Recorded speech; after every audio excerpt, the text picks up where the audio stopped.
All right, to this now, and let's take you to Rome. The Conclave is a meeting for the second day to start the process of electing a new pope. As day two of the Conclave continues at the Vatican, we cross now to Trent Murray, SABC News correspondent in Rome, in Italy. Trent, a very good afternoon to you. So much anticipation, of course, as after 3 rounds of votes, just before lunch, black smoke billowed again out of the Sistine Chapel chimney. Do we have an idea at this stage when the next round of votes will be, taking place?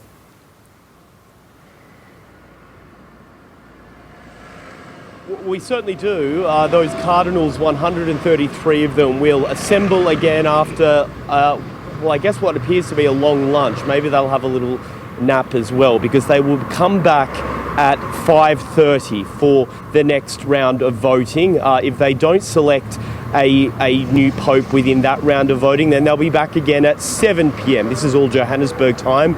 And then if after that vote we're still no closer, then they will retire back to their apartments within Vatican City, have a sleep for the night, and then be back early tomorrow morning to do it all again. But as you say, thousands of people in St. Peter's Square right now watching that most famous chimney to see what colour the smoke will be. Now, out of the last 5 conclaves, the longest has been 3 days. Long gone are the days where centuries ago the longest was a few months, going into years.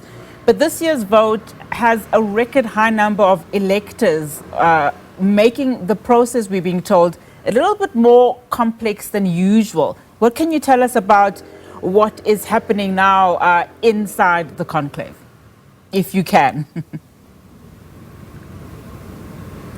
I think that's a very good assessment, because this is a very different conclave to the ones that have gone past. And much of that is to do with the legacy of Pope Francis, who worked really hard to spread the influence of the church away from Europe and to places like Asia and Africa. Last time that they met, back in 2013, there was just 48 countries represented.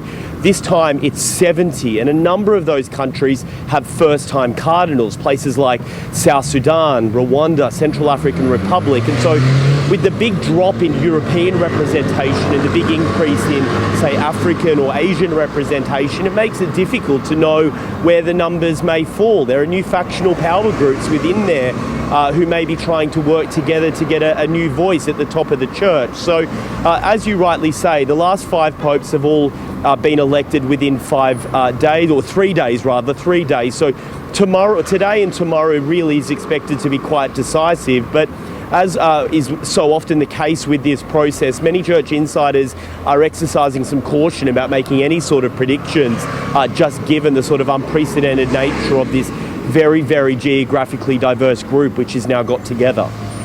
And of course, just looking at what's happening at Vatican City, we're seeing a lot of pilgrims also just milling around, watching the chimney very attentively. But when there's a break, of course, having to, just buy time. What are they doing? What are they saying, as they wait with anticipation?